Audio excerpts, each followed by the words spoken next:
এখানে গল্প নয়, ঘটনা শোনানো হয়। জানি আমার গলা খুব বাজেই লাগছে, কিন্তু আজকে আমরা যে মানুষটার সাথে দেখা করতে যাচ্ছি, প্রতিনিয়ত এই মানুষটার মুখে আমরা এই কথাটা শুনেই আসছি। ঘটনা শোনানো হয়। আরেকবার বলতে হবে? হ্যাঁ, মানে এটা বলতে হবে আমাকে। হ্যাঁ বলো। এখানে গল্প নয়, ঘটনা শোনানো হয় এবং আড্ডাও দেওয়া হয়, এবং আড্ডাও দেওয়া হয়। সবার সাথে কানেক্টও করা হয়। এবং আজকে সবাই আমার স্টুডিও এসে দেখছে।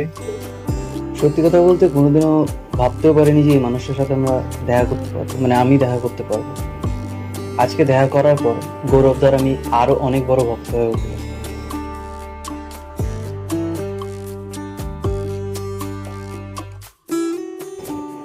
প্রিয়াঙ্কাদের কথা না বললেই না, তার আপ্যায়ন এত সুন্দর যে একবারের জন্য মনে হয়নি যে আমরা বাইরে কোথা থেকে এসেছি। একদম নিজের ভাইয়ের মতো করে ট্রিটমেন্ট, একদম নিজের ভাইয়ের মতো